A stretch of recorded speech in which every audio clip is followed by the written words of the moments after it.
Hi, I'm Debbie Lucci from William Ravis Realtors, and I'm here with Matt Witte, who is a team leader also with William Ravis Realtors in Andover, and we're going to be talking about buyer's agency, a little bit about the buyer's process and why it's a benefit to work with a buyer's agent.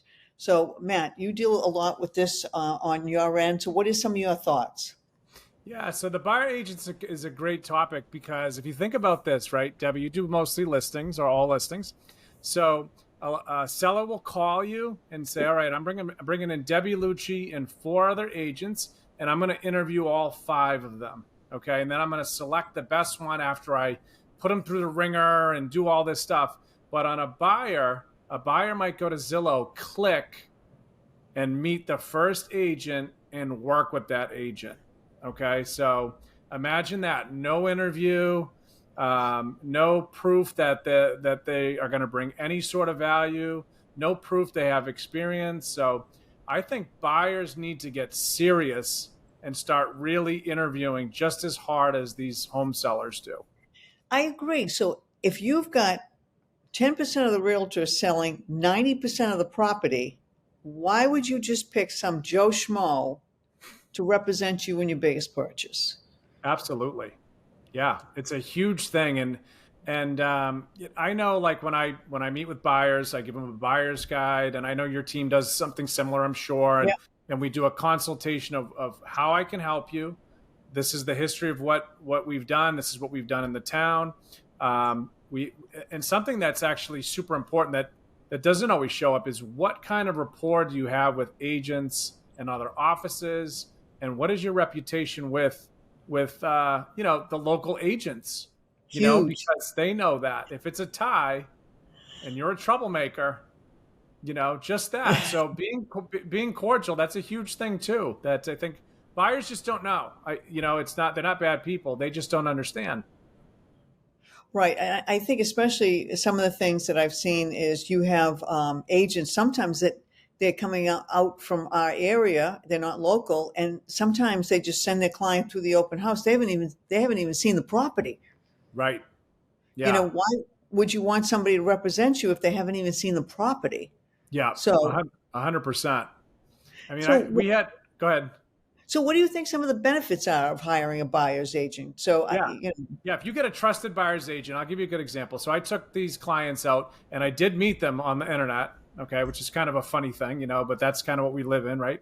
And I yeah. take these two people out, and one was a police officer, one was a teacher, and they're really good people, great people on a limited budget. And we had gone to a house in Methuen, and we ended up getting the contract. Okay. We got the contract, and they said, do you think we should waive the home inspection? No, no. I know they don't have a huge budget. They've never bought. This is a huge deal. I'm like, no, I don't think you should. If they want to try to get into a debate over it, that's fine. They did the home inspection. We found out that all the joists, so basically all the wood framing on the bottom of the house, was pulling off the main beam. So if you can imagine this, it's Oh, basically potentially going to give out, and the second and first floor could crumble down. It was really one of the worst framing I've ever seen. horror story. Horror story. Seller refused to fix anything. The buyer said, maybe we can manage this. And I said, no, no, no. You are not going to manage this. We are not doing this. Okay. And people, it's funny because buyers will get like this where they're like, why are you talking us out of this? Because I I can sleep at night, And if you really have to live check to check to check, because you might be a struggling buyer's agent, you might say things that you wish you didn't say. So I think it's one of those things is that just the trust factor. Right. And I think when we sit down with a buyer, what we do is we have that consult, and depending on, like, if you've got a buyer that's bought tons of homes, you don't have to go through every little piece. But I think if you get a new buyer, especially they don't know the process. So we have like a timeline in our buyer's guide of exactly what happens. Okay.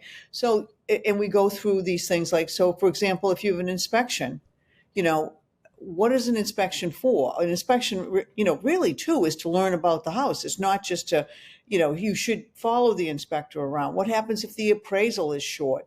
What kind of appraisal language do we put in there? Does it matter, for example, who you get a pre-approval from? Right. Yeah, Okay. definitely. Yeah, Right. there's a lot of details in the contract. And on a prior podcast, I think we talked about, and I wrote this in on an offer that I wrote this weekend on a condo, and we waived the home inspection, subject to acceptable review of the condo docs, no date in there. What a protection to the buyer, right? We Yeah. can get out of this at any point if we review the condo docs and they don't like something that's in there, the budget, whatever. They were very confident in waiving the home inspection. New furnace, new roof, newer construction, so on and so forth. So that was something that I thought, this is a really good loophole that is advantageous for the buyer, and it's protecting them, Right. And I think that that's it. I think, the buyers buying the home is just as important as the sellers selling the home. They need representation. And, do you want to go to an agent that's just going to sit there and wait for the MLS for a house to come up for you? Are you going to have an agent that is going to search past expireds for you, any for sale by owners? What neighborhoods do you like? And then I'm going to start calling for you, things like that. We have all kinds of different connections with social media, and as far as like different agents, social media sites, we know what's coming on, different Facebook sites that just sometimes agents are invited to. Yes, The average definitely.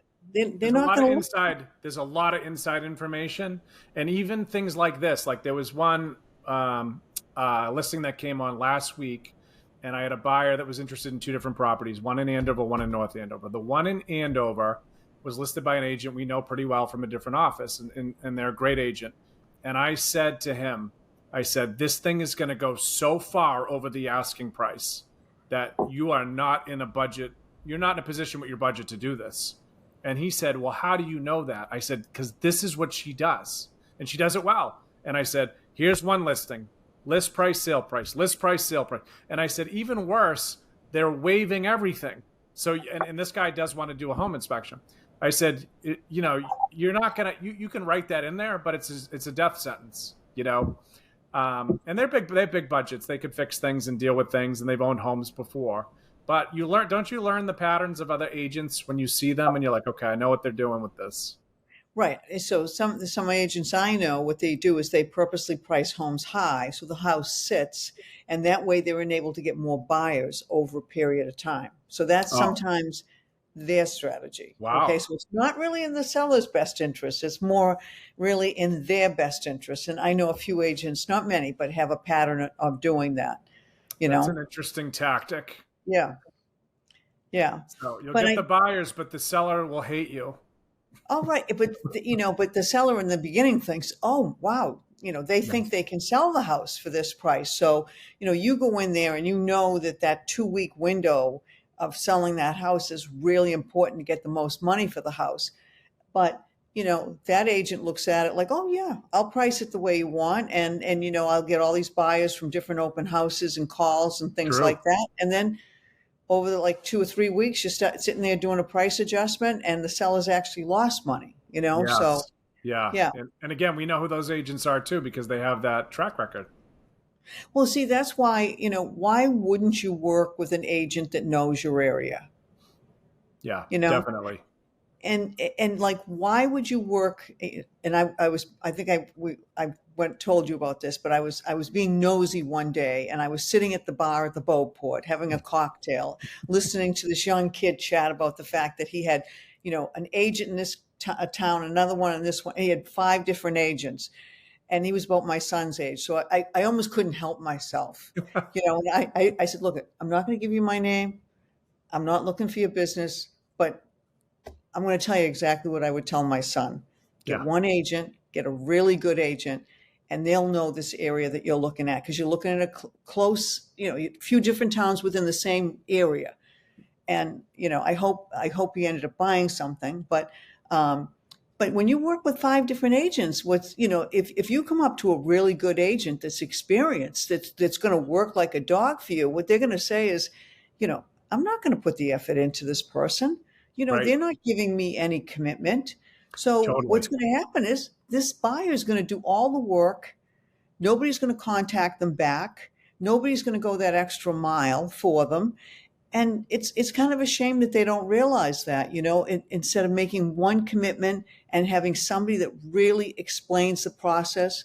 I mean, Matt, you think about it. How many times you negotiate when, when we go through the whole process, how many Hmm. times do you negotiate over things? Yeah, could be a dozen times, Yeah, exactly. right? So why are you going to choose somebody, like Auntie Susie that sells like one house or two houses a year that doesn't even know the area, you know, hire somebody that is experienced, and they don't have to be in the business long. I mean, some of my girls, I mean, I say Yeah. this fondly, they're animals. They're Right. great. They're aggressive. Yeah. I love them. They But haven't been in the business 20 years. It doesn't right. take somebody 20 years, but Yeah, somebody but that, they're trained too. Like you have a formal training that a lot right. of team leads don't have. They Mhm. just kind of run it all, and they're not bad team leaders all the time. They just do things differently. But you have them very well trained and lots of different scenarios and scripting and meetings and things to kind of cover all those things that a buyer would need.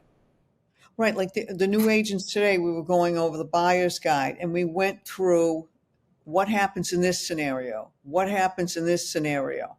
We kind of go through things. I mean, okay, so for example, you've got a buyer that wants to do a lead test. Okay, so my agents were asking me this: how do you write up that offer? So you don't want to deny them a lead test if they want to do one, especially if they have kids under six or going to have kids. But what you say to them is, look, I just want to let you know that if you check that you're going to be doing a lead inspection, this may affect your offer.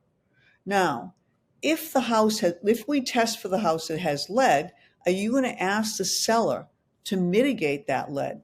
No, I was going to take care of it myself. Okay, then maybe we should not check the box you're going to do a lead inspection, or there was two different scenarios we had today. Molly was on, we were talking. So Mackenzie Hmm. and Molly, two different scenarios. So I said to Mackenzie, you have to be clear to them, you can do a lead test.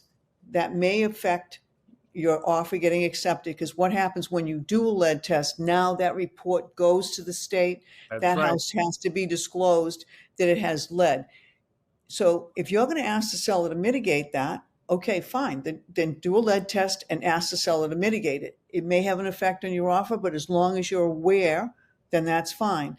And then Molly had a different scenario. She said, I'm going to check that I'm not going to do a lead inspection because we're not going to negotiate with the seller. Okay. But she said, I am going to tell the listing agent to let the seller know we're going to do a lead test before closing. So Right. I said to Molly, all right, so as a listing agent, I may say to you, if it comes back positive, you may use that as an out. So you have to let your buyers know the different scenarios and let them make decisions, That's you right. know? Yeah, and that's a big, big one, by the way. The lead paint is a big deal, and most people don't do lead paint tests. They don't. They really No. don't. But I had one this weekend that was looking to bid on a condo in Amesbury, built in 1975, and we went through the lead paint document over the phone.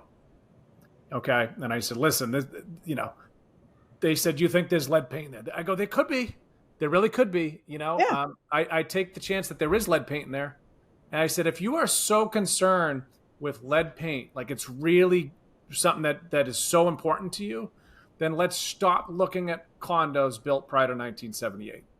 Yeah. I Unless they mean, have a lead dock in hand. You know what I mean? Like because to me, I don't care. I'm fine with living in a house my house is built in 1906. There's probably lead everywhere. I can say that I've never had it tested. But you need to tell them, like you can't say things like, "Oh, I don't," probably not, and things like that. And then how do you navigate the lead paint for them? I mean, those are two good situations you just, mentioned. right. And I think the most important thing is what we do with a buyer is you give them information.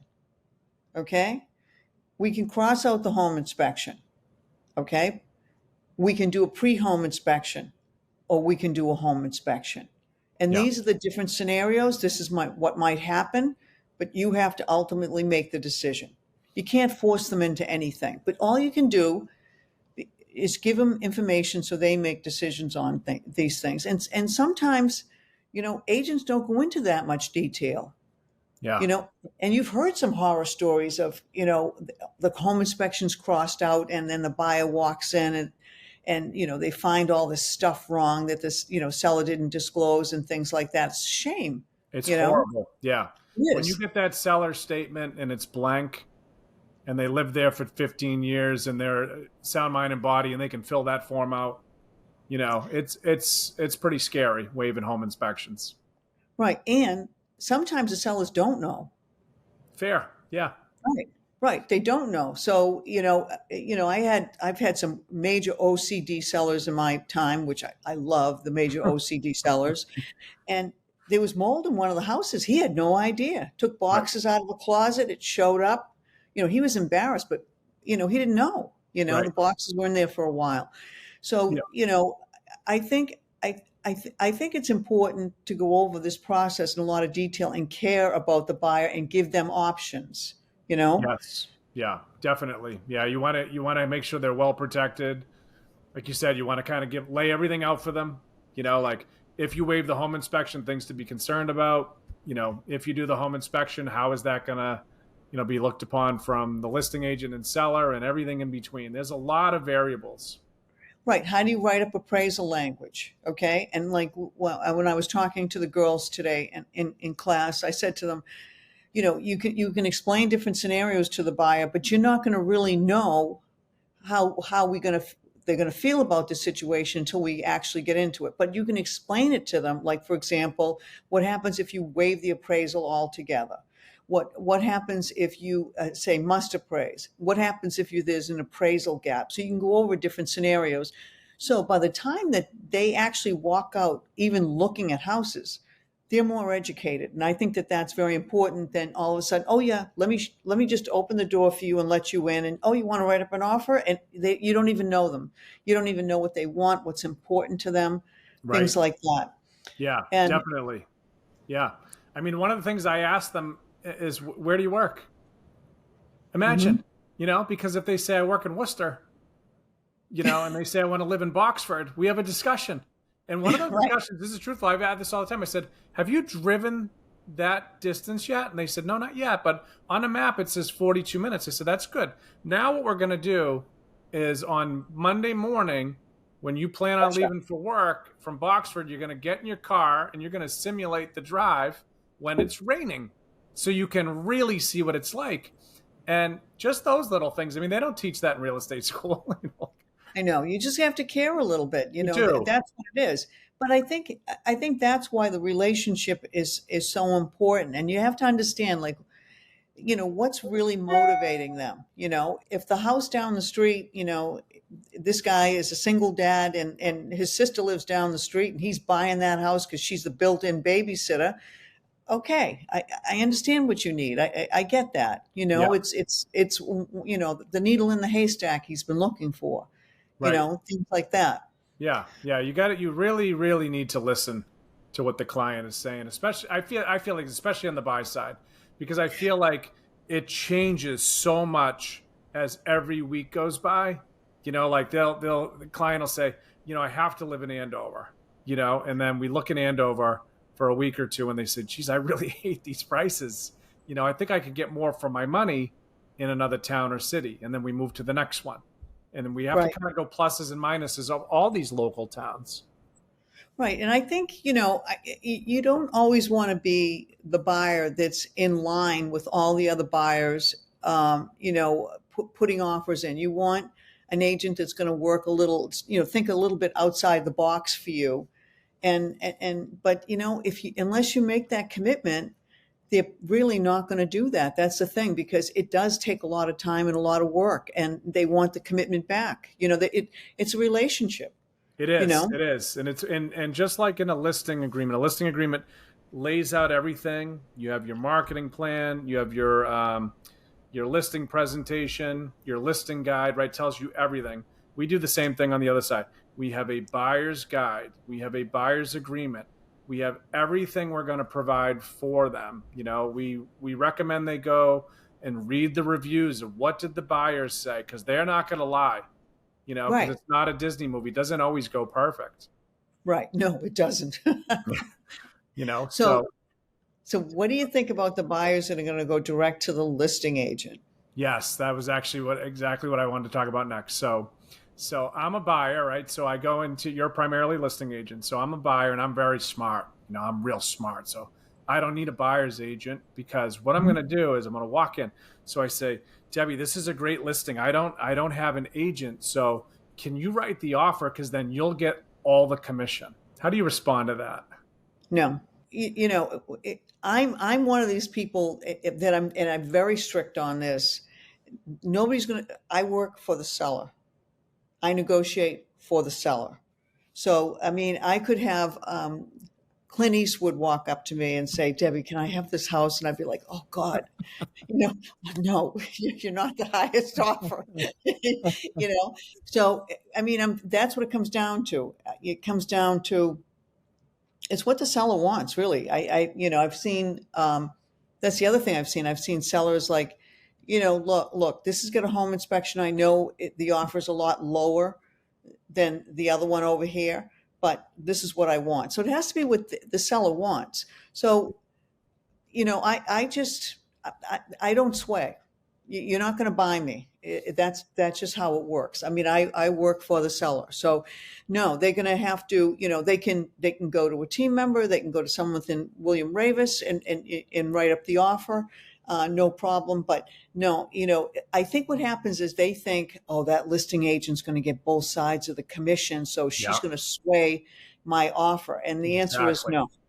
Yeah. It comes down to what's best for the seller. And I hate to say this, but if you're kind of appearing a little sleazy and difficult, Yeah. you didn't make brownie points over there. No, not at all. Yeah, It does. You lost credibility during that conversation. exactly. You Right. need an agent to come in there. And for the most part, and there's always some outliers, historically at this point, the listing side is paying for the buyer agent commission. So some buyers don't know that. They'll come in and they'll say, oh, how do I pay you? And I say, because not always, I say typically the listing agent pays, unless it's like a for sale by owner or some sort of off market situation. Right. But if you really think about it, Matt, who's really paying? The buyer's buying the house. Yeah. So that can be, you can say, who's paying the commission? You could argue the buyer or the seller, True. you Yeah. know? True. So it most of the time gets paid out of the transaction. So I mean, I've never had anybody pay so far, you know? Right. Um, even into a for sale by owner, because I go in and I really say, the for sale by owner a lot of times doesn't realize how much is involved to get to the closing table, Right. you know? And a lot of times what's happening is, you're going into a for sale by owner, and most of the time there's 2.5% or whatever percent, half of it is going to the buyer's agent anyway. True. So it doesn't even work out well for the for sale by owner, and they're not getting any representation. So a lot of times they lose money by the for sale by owner doing that. And Yeah. and if we can but they have to remember, we negotiate for the buyers if we're going in with a Right. buyer, Yeah. and they get no representation. True. And as a listing agent, your fiduciary and your responsibility is to the seller, which is super important that the seller knows that, and then you make it clear to the buyer. And Mhm. then even this, like I had, and I did the same thing. I didn't do what they call dual agency. So I had people that came into a listing and without representation, and they weren't sleazy or anything. They just said, "Oh, I don't have an agent," and a couple of team members had taken them on, and we received about 10 offers, two of which were on my team. But my fiduciary is to the seller, Right. not to my team members. As much as I like them and Yeah. want to root for them and everything else, it is clean slate. We look at all the offers. This is all we have, and both team members came short on that deal. And it is what it is, Yeah. I mean, some agents do dual agency. I used to do dual agency a long time ago, and how I used to explain it to them was, and I say it to the buyers ahead of time. You got to realize I do list property, I do work with other buyers. So, we would keep it about the property, and that was it. So, for example, I'd say to the buyer, if the basement has water in it, that is to be disclosed to you. If the seller is going through a nasty divorce, no, that is not to be disclosed to you. That's personal information. We don't disclose it. Right. And the same thing about like the buyer. If the seller wants to know some information about the buyer, do they qualify to buy the house? Yes, I can tell you that. Yep. What is their motivation level? And I'm a dual agent. No, that's not to be discussed. We keep it about the property and disclosure. I was thinking about something else as I was talking to you a little bit about dual agency. I forget what it was. I think one of the big things too is you should have an agent that has a decent reputation.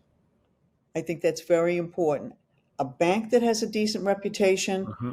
a lawyer that has a decent, and it should be a real estate attorney. Not cousin Susie who does estates and doesn't do anything else. Yes. Yes. I, Like can't do a title search, like it's a big deal. right. So it's a team of people. It's a team of people, and if you have the right agent, what's going to happen is you're going to have that team behind you. Totally. And you have all the access with the internet. Do you know what I mean? So if I was hiring a real estate agent as a buyer's agent, I would Google agents in town. Then I'd start looking. And then I'd start clicking on all these websites. And then I'd start looking at the reviews. Then I would watch the videos. Mm-hmm. And then I would look and say, that person looks like that's a good start for me. Let me bring them in. I'm going to talk to them. It's no different than having 3 plumbers come in. I want to redo my bathroom. Right. You're going to take the first one. I mean, no, I want all 3. Yep. I'm available next week. That makes me nervous. You mean you're available next week? I mean, I want to hear like, no, you got to wait, and not so much in real estate. You might, but if someone says, hey, can I have a showing right this minute? I might be a little nervous. Like, oh, wow, they're not even busy. Right, exactly. So they need to think about that sometimes. If they've got the agent just sitting there doing nothing, especially on the weekends, I mean, my God, you should be busy. So, so a buyer's consultation is very important. Okay, find out what they need. What else? There was something else I was just thinking about. What else, Matt? So what if you had this? So let's say a buyer comes in, because this used to happen years ago, and they would say, I want you to show me houses. Let's say you take them out 5, 6, 7 houses. You already did a buyer consult, but they won't sign.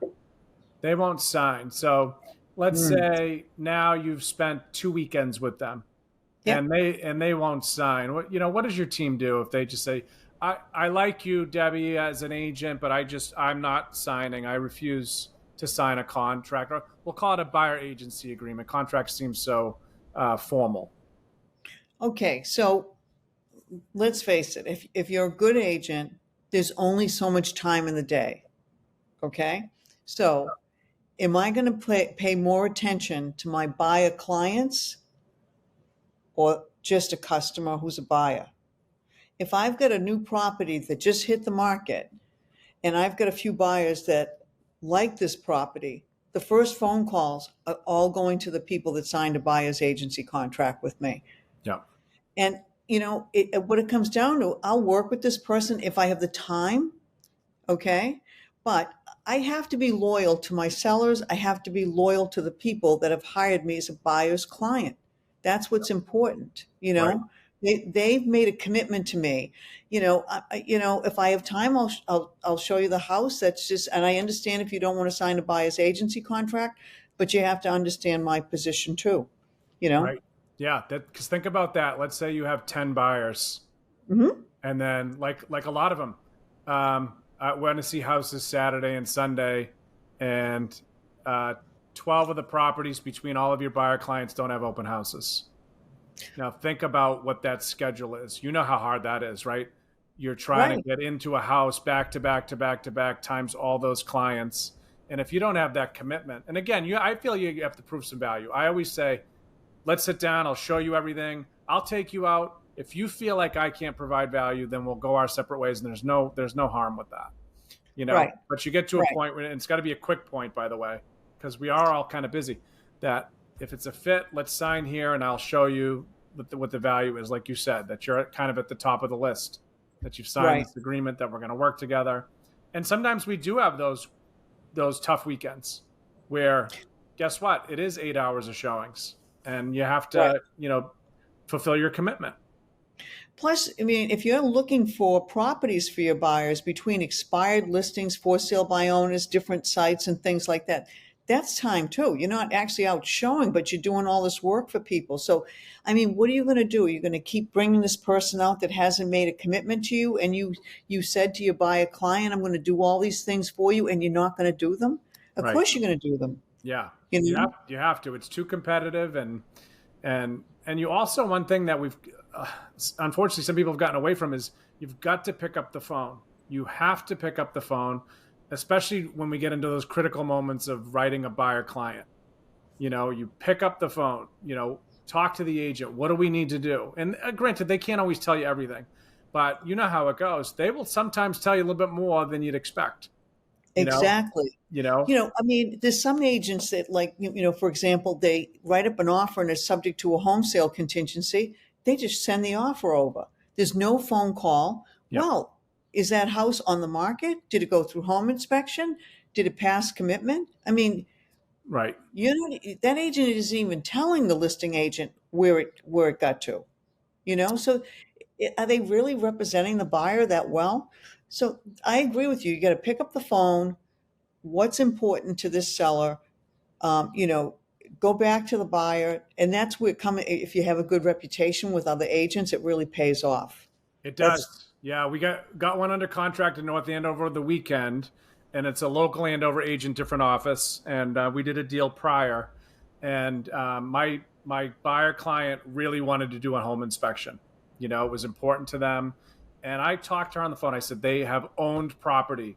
They are not kids. They are not first-time buyers, not to typecast anyone, but they really understand what a home is and what it takes, and they're not looking to cause trouble. And it starts to get in between your ears a little bit. And when you start looking at offers and you start thinking that one could cause trouble, as a listing agent, that one I've done deals with is pretty easy to work with. And you are trying to do what's best for the seller, Yes, you are. And you're not trying to sway them like to something that's not good for them. You're just trying to say, like, look, I want to be honest with you. I've had dealings with this agent in the past, and she's been very difficult to deal with. And that's all I'm just going to say, that she's been difficult to deal with.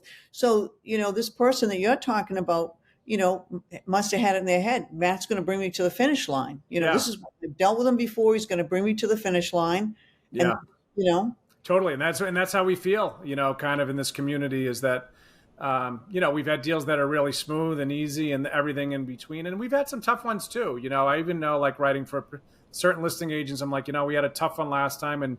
And you also have to be, mentally tough to get past that and say, you know what, I have to work with this agent. And I'm going to do the best I can, and we're going to have a better deal than we did last time. And you're not going to bring up the past, that's for sure, when you make those phone calls, And I think the other thing, one of the things that sometimes buyers don't understand is buyers can get reputations.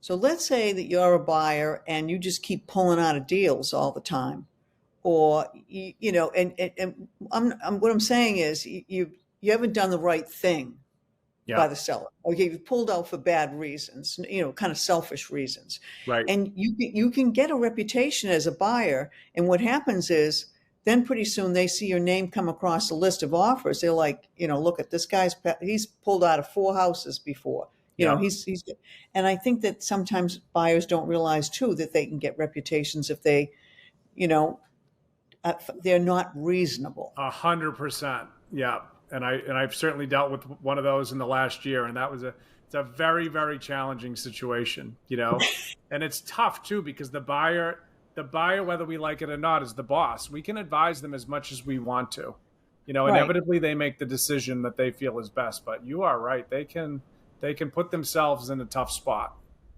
Right. That's why I think this initial conversation with people about what you're going to do and the process and how it works keeps the emotions more leveled. And so what happens is it's easier for everybody to get to the closing table. Definitely, definitely. And not that I want to go too far back, but I do want to ask you because you were a buyer's agent, I'm sure, when you first started. What's the Mhm. biggest difference you see from then to watching your team members work with buyers? I think what's happened is, like before when I first started, you would never cross out a home inspection. You would never cross out financing. And I think a lot of times now it's almost like assumed if you want to get the house, this is what you have to do. And that's not necessarily the case. You really have to, as the buyer's agent, kind of go the extra mile and really find out some information. Ask questions. What's going on? How many offers did you get? What's important to that seller? Things like that. You don't have to give up, you don't have to give up everything to get the house. You don't. And the one in North Andover I referenced a few minutes ago, we won that because of two things. The pricing, we were a very, very aggressive price, and the buyers have very strong financing, 20% down. And they are doing the home inspection, but those two things were just good enough to beat other people that might have waived a home inspection. But it's tough sometimes and I don't know exactly what the differential was, but it's tough for sellers to look at like 25,000 and say, you know what, I'm just going to take the waived home inspection instead, because some of them have pride in their house and they feel like, you Right. know what, my house is really nice. I've kept up with it. I'm going to keep the 25,000. I'm confident in my house. Hmm. Yeah. Yeah. There's a lot of moving parts. Who's the pre-approval from? I mean, inspect, like, there's another one. Okay. Who does that agent hire for an inspector? Mm-hmm. Okay. Is it a guy that tears apart houses just to get, the buyer to do another inspection on another house? Or is Mm. he a straight shooter? Yes. I mean, I know some agents that hire like the home inspectors from hell. Mm-hmm. Yeah. And Right. we know, we all have our, we recommend a few different ones that we feel like are reputable and do a good job that I feel like we'd bring to our own houses if we had to, if we were doing Right. a home inspection. And lenders Right. too. Goodness.